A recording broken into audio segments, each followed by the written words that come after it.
Eh, Kenapa Jogja harus istimewa? Ini semua daerah kan punya keistimewaannya. Tapi keistimewaan untuk Jogja itu dari sejarahnya itu. Sejarah ya. Ya. Keistimewaan merosot. Saya, ya, Pak, ya? saya sampaikan itu ya. Oke. Nah maksudnya itu gimana Pak? Keistimewaan yang merosot. Tetapi saya bilang merosot itu dalam konteks mindset, pola pikir kita tentang keistimewaan.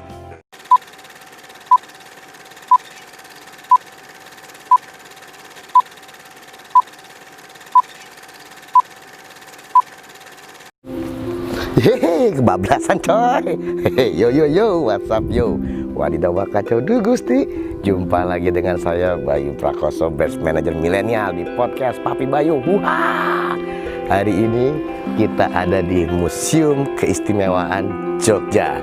Kita akan ketemu sama pakar keistimewaan Jogja. Ikut Papi Bayu yuk. Hei.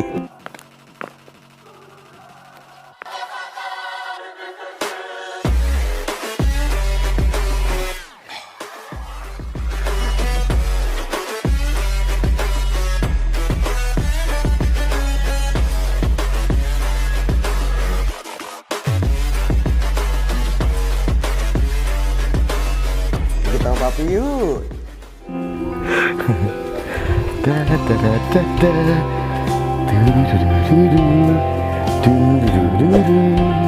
Halo, Mas Papi. Apa kabar? Selamat sore Pak. Bos Bayu ini luar biasa. Dek aja Pak, Dek. Papi Bayu. Siap. Oke teman-teman, podcast Papi Bayu Ya, hari ini halo. kita ada di rumahnya Pak HB. Ya ini juga sebagai museum. Embrio Museum, Mas. Embrio Museum Keistimewaan Keistimewaan Jogja. Yogyakarta. Ah. Oke, Pak Mas Iya. HB ini dokter loh. S3 ya, dan dia juga lawyer juga, terus udah gitu dosen di mana-mana, dan yang paling penting adalah beliau pakar keistimewaan Yogyakarta. Nah, kita akan ngomongin seputar undang-undang keistimewaan Jogja. Oke. Betul ya Mas HB ya? Iya. Siap. Ini kan sewindu ya Mas ya. Sewindu. Perayaan 8 undang-undang tahun lahirnya. keistimewaan Jogja. Iya. Oke. betul. Pertama Mas, kenapa bisa mendapat predikat sebagai pakar keistimewaan Yogyakarta? Wah, itu mesti kita jelasin masuk ke dalam. gitu. Siap. Oke, yuk ikut yuk. Ya, ini rumah lawas, Mas. Heeh. Ya, ini rumah saya, Mas. Heeh. Mas Bayu, rumah papa saya dulu. Siap. Jadi, nah ini teras depan. Teras depannya ini ya. Oke. Suka buat kumpul-kumpul kalau malam ada ronda. Oh. Karena dulu saya pernah jadi RT loh, ketua RT. Pernah RT jadi juga di sini ya. Siap. Jadi ronda malam. Nah, ini tempat-tempat spesial ya Mas ya. Iya. Siap. Nah, terus ini dulu ruang yang suka buat kumpul-kumpul beberapa aktivis Jogja yang berjuang untuk mendapatkan undang-undang keistimewaan Jogja. Oh, yang pas Ya. 2012 Ya, kemarin. jadi undang-undangnya kan kita dapat 2012. Nah, ini papa saya. Oke. Nah, ceritanya dulu waktu menjelang 2012 itu saya sama ayah menulis beberapa buku, Mas. Oke. Nah, bukunya ada beberapa. Ini salah duanya. Salah dua. Karena ada beberapa. Oh, banyak banget soalnya emang. Ini wasiat Mangkubuwono IX. Oke. Ini tentang Jogja. Ini buku yang saya tulis bersama ayah dulu almarhum. Nah, buku ini yang salah satu yang dipakai untuk memperjuangkan lahirnya undang-undang itu gitu. Siap.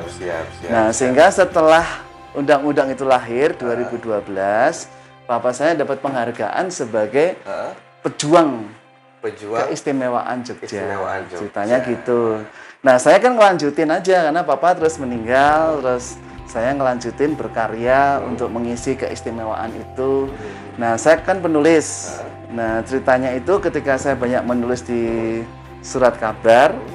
Nah, sejak 2016 itu ketika saya nulis di surat kabar, Mas, itu redaksi ya, surat kabarnya terutama yang surat kabar lokal ya, di koran-koran lokal. Nah, redaksinya ngasih saya predikat pakar keistimewaan. Siap. Aduh, ini jadi beban berat buat saya.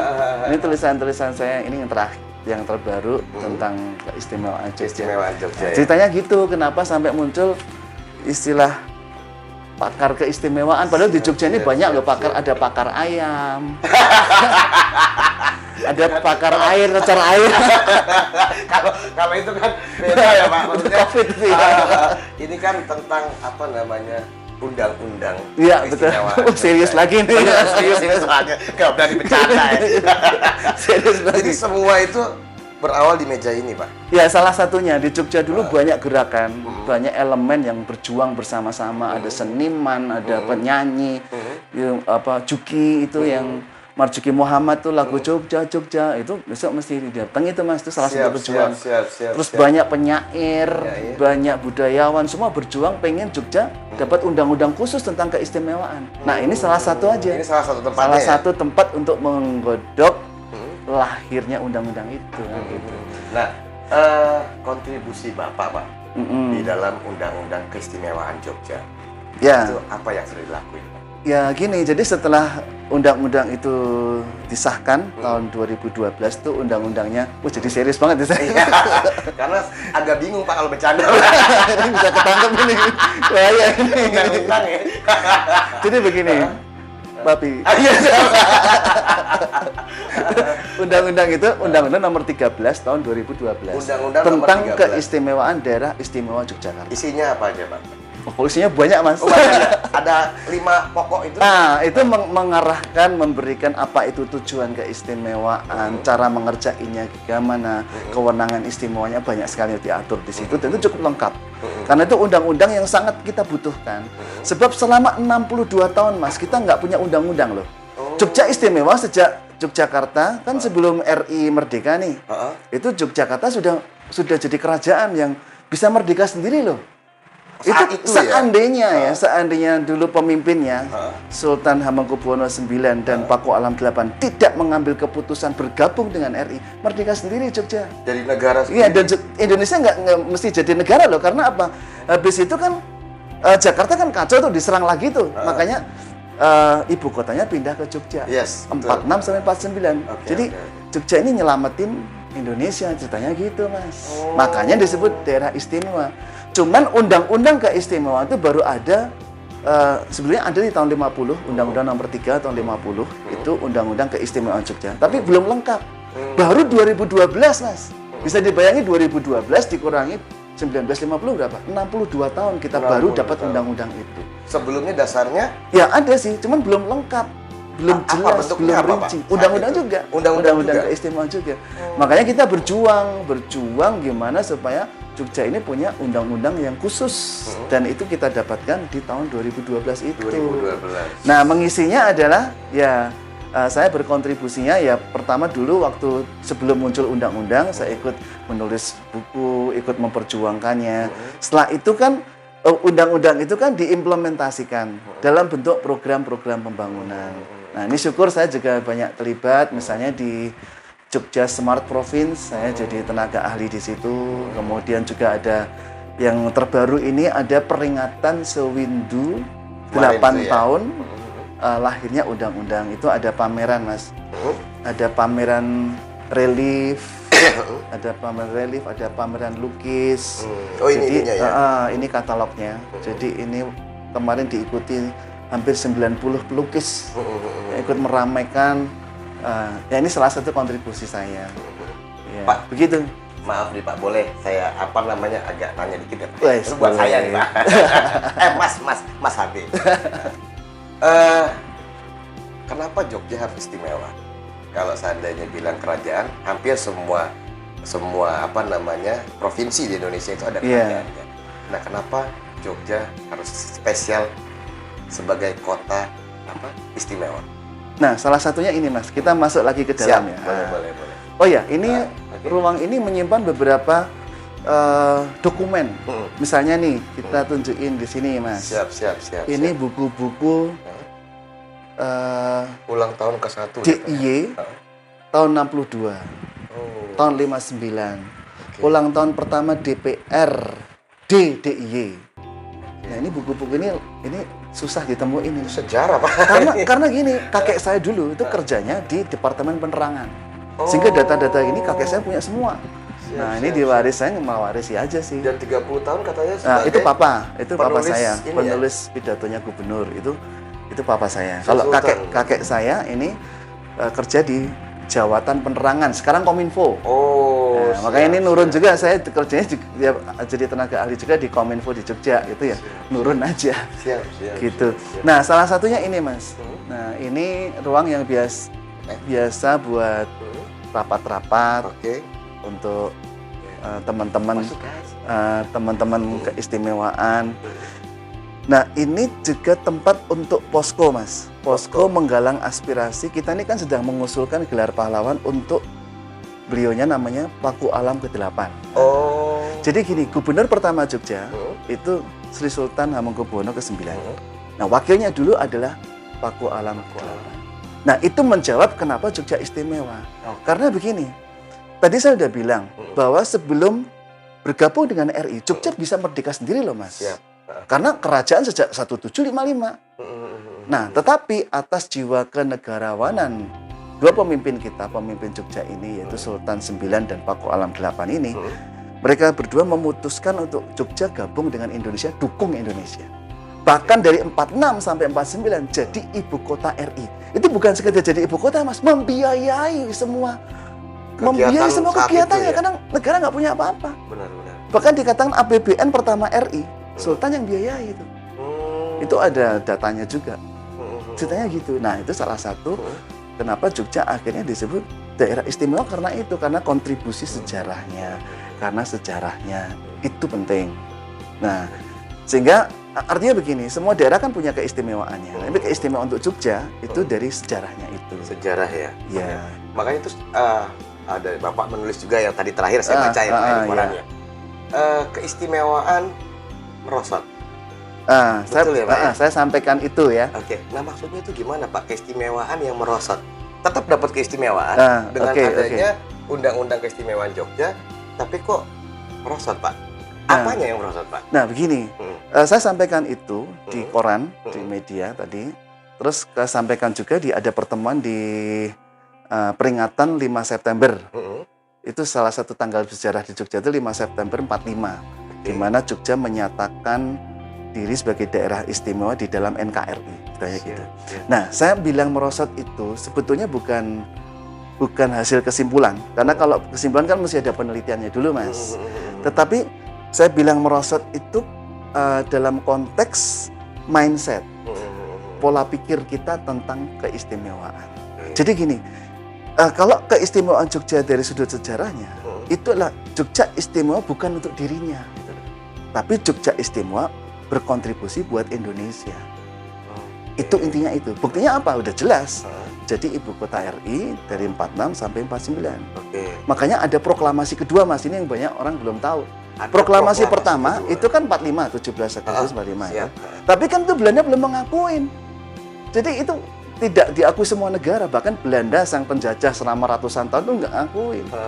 Nah, baru 49 setelah dari Jogja ada serangan umum, Belanda mundur dan akhirnya Belanda mengakui. Maka pada tahun 49 itu Sultan membacakan kembali proklamasi RI bahwa Indonesia itu merdeka.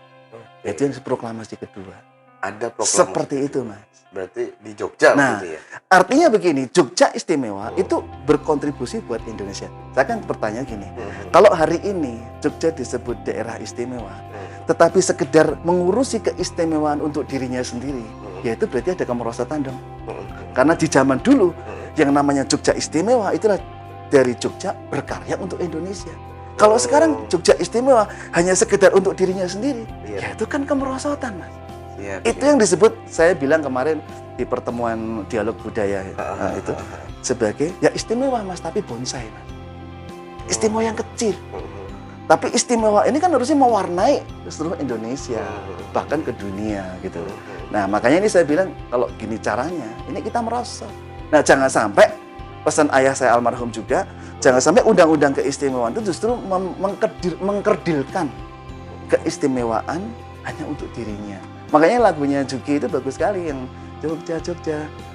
Dia kan ada satu syairnya bilang bahwa Jogja istimewa bukan untuk dirinya, Jogja istimewa untuk Indonesia. Itu kuncinya. Luar biasa. Oke. Itu poinnya, Mas. Siap. Nah, pengennya gimana Pak? Mimpinya Jogja ini mau kayak gimana sih dari Mas HB sendiri? Wah, sip. Nah, saya senang sekali, Mas. Saya pertama sekali saya kedatangan ini. Saya yang terima kasih, Pak. Saya menyebutnya Bos Bayu. Enggak. Bos Bayu. Yang datang ke rumah kami adalah Bos Bayu. Jangan gitu, Pak. Jadi saya senang sekali, Mas, karena begini, Mas Bayu kan bukan dari orang Jogja kan ya, dari Jakarta, terus lama di Surabaya, saya dengar tadi. Ini menarik sekali, karena banyak pejuang keistimewaan itu yang bukan orang Jogja. Oh, gitu. Ada Pak Tasbir, itu orang Aceh. Ada Bang Yusman, itu pematung yang kemarin itu orang Padang. Oh, Ada gitu. Pak Syah Benol, itu orang Medan yang jadi pemimpin di sini. Banyak orang bukan Jogja. Ada Pak Mahfud MD. Dia sekarang kan jadi Menkominfo. Tapi lama di sini sebenarnya adalah pimpinan namanya Paramporo. Paramporo itu tim penasihat Sultan. Orang mana dia? Madura. Madura, betul. Ya, artinya begini. Di Jogja ini banyak orang-orang bukan Jogja yang bertumbuh bareng-bareng di sini.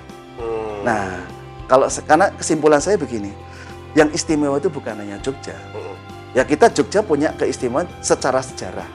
Tapi semua daerah itu kan punya keistimewaan, Mas. Betul. Jakarta ada keistimewaan disebut daerah khusus ibu kota. kota. Aceh istimewa daerah istimewa Aceh. Papua daerah otonom khusus. Yes. Makanya ada kekhususan di sana. Nah, setiap daerah itu punya keistimewaan, entah karyanya, entah musiknya, entah kulinernya, entah apa saja dan istimewa SDM-nya. Maka mimpi besar saya pengen Jogja dan semua daerah di Indonesia muncul keistimewaannya. Itu poin. Ayo di seluruh daerah ini muncul SDM dan daerah-daerah itu istimewa menurut porsinya masing-masing. Karena saya percaya sekali, semua daerah punya keistimewaan. Pasti punya ya. Pasti, tidak mungkin. Nah, kalau Jogja istimewanya tadi di sejarahnya. Tapi yang lain bukan tidak punya keistimewaan yang lain. Pasti punya. Pasti punya. Aceh punya kearifan Muslim di sana. Semua punya kearifan, semua punya potensi. Nah, saya punya mimpi besar gini, semoga bisa bekerja sama dengan Mr. Bayu. Semoga saya juga bisa menggarap berkontribusi buat Jogja. Keistimewaan seluruh daerah di Nusantara. Siap. Karena Mas ini keliling-keliling nih. Tapi nggak boleh iklan ini. Itu kita masih Jogja aja kok, Oke. orang-orang Jogja gitu. Sip. Nah, menurut Mas HB sendiri, gimana caranya? Nah, caranya gini ya. Saya punya senior tuh namanya Pak Heri Dendi. Pak Heri Dendi itu salah satu pemimpin di dalam keistimewaan Jogja dan beliau sudah sepuh dan saya sangat senang dengan gaya-gaya Jogja itu, suka nyingkat-nyingkat itu loh, Mas. Dia punya singkatan tentang jadi Jogja itu menurut dia ada 5 K. Ada elemennya itu ada 5 K. Ada 5 K. Keraton, 2 keraton, kaprajan itu pemerintah. Keraton, kaprajan, kampus. Karena kampus itu jadi elemen khusus, kampung, kemudian komunitas, tuh 5 itu. Nah, saya juga punya 3P, Mas. Nah, 3P itu untuk mewujudkan tadi, Mas, keistimewaan Jogja dan keistimewaan semua daerah itu menurut saya 3P. 1 penopangan, 2 pengkaderan, 3 pergerakan. Penopangan saya ingin lakukan, yang saya lakukan adalah mendukung, Mas. Mendukung semua pemimpin yang udah ketahuan baik. Ya. Apa saja, siapa saja. Ya, pemimpin agama lah, pemimpin budaya lah, pemimpin seniman yang udah ketahuan visioner, yang udah ketahuan karakternya bagus, kita mesti topang, Mas. Ya. Lalu kedua mengkader, ini untuk generasi muda. Harus dikader muncul pemimpin, kalau nggak ada kaderan habis. Lalu pergerakan. Nah, makanya istri saya juga punya gerakan-gerakan cinta batik. Kalau saya gerakan-gerakan lebih ke kebudayaan dan gerakan lebih ke akademik ya, karena saya orang akademik gitu ya. Nah, itu penting di 3 itu. Ada penopangan, lalu ada pengkaderan dan ada pergerakan. Kita butuh energi, Mas. Coba bayangkan Indonesia itu ya. Itu lahirnya dari pergerakan. Sebelum 45 itu ada 1908 Budi Utomo, itu gerakan, Mas. Kemudian ada 1928 Sumpah Pemuda, itu gerakan, Mas. Nah, kalau sekarang gerakannya kan ngerusak-ngerusak ya. Kemarin Malioboro, Mas. Itu kalau saya zaman dulu juga ikut Mas. Tapi podcastnya jadi lain nanti. Siap. Ya, begitu. Jadi apa namanya, pergerakan itu tadi ya 3P apa Pak? Penopangan. Kita harus topang pemimpin itu. Siapapun yang punya visi Harus itu untuk tuh. Makanya saya seneng ini podcast begini. Ini bentuk penopangan Mas. Bener. Siap. Karena begini, pemimpin kalau udah sibuk dan nggak kekinian lagi kan, ya maaf ya, pemimpin kan nggak bisa kayak ini, nggak bisa gitu-gitu. Ya, masa mau gini-gini nggak mungkin Pak. Makanya perlu ini bentuk penopangan, saya support ini. Bagus itu. Siap. Boleh. Lalu pengkaderan, ya, generasi muda memang perlu di ini ya, perlu dikader, perlu diberi visi. Kadang-kadang yang lemah kita nggak punya visi kan, makanya visi itu gini, visi itu begins from the end. Kita nggak mulai dari sekarang mikir nanti 20 tahun lagi jadi apa gitu. Coba tanya mahasiswa sekarang, ini 20 tahun lagi jadi apa? Nggak tahu kan? 30 tahun lagi jadi apa? Nggak tahu. Kita Indonesia 2045 mau kayak apa Indonesia? Blank. Nggak ada. Tadi sih ada No vision, perish. Saya nonton sih tadi 2050 katanya negara nomor 4 di dunia. Nah, cuman visi kan from begin tapi harus didekati Mas, makanya ada planning. Betul. Nah itu pengkaderan tuh di situ. Tadi yang Bapak bilang yang P terakhir ya Pak, Nah, planning yang bagus, betul, rencana yang bagus, dan tapi itu kalau butuh nggak ada pengkaderan. pergerakan, Nah percuma. makanya pergerakan ini energi, karena penting banget untuk bikin energi. Ya, orang pinter tapi nggak punya ini, makanya ada paralysis by analysis. Paralysis itu lumpuh, by analysis, analisa itu analisa. Kakean mikir coro Jawa nih. Nggak iso mlaku Mas, karena butuh pergerakan. Yes. Tapi nek pergerakan orang nggo pikiran, ya itu malah Ngawur. boros. Ngawur, betul. Siap Pak. Oke, terakhir Mas HB, Iya. pesan-pesan untuk penonton podcast Papi Bayu Waduh. dari seorang Mas HB, pakar keistimewaan Jogja. Monggo. Monggo. Saya sangat bersyukur hari ini kehadiran Papi Bayu yang Saya luar juga biasa. bersyukur bisa Luar ketemu, Pak. biasa. Pesan saya begini, ini bagian dari konten. Jadi Kominfo itu selalu ada problem di konten. Karena kita dipenuhi ada hoax, ada cyberbullying, cyber provocation, cyber radicalism dan sebagainya. Nah ini kan problemnya di konten. Nah podcast ini itu salah satu kontributor yang sangat penting. Dan saya sebagai orang Jogja dan juga penggerak keistimewaan Jogja sangat berterima kasih Mas Sama-sama. untuk mengangkat SDM Jogja. Siap, Karena siap. sebetulnya begini, di dalam tradisi akademis itu penting juga untuk mengekspos individu. Makanya ada studi yang namanya key informant. Jadi di dalam riset masyarakat, meneliti masyarakat itu ada penelitian yang namanya penelitian orang kunci. Nah, pesan saya podcast ini harus menemukan key informant yang tepat. Siap. Sebab kalau menemukan yang salah, sudah diteliti, sudah, oh ternyata dia provokator. Malah kacau ya. Tapi kalau menemukan key informant yang tepat, Mas, itu gebrakannya besar. Siap.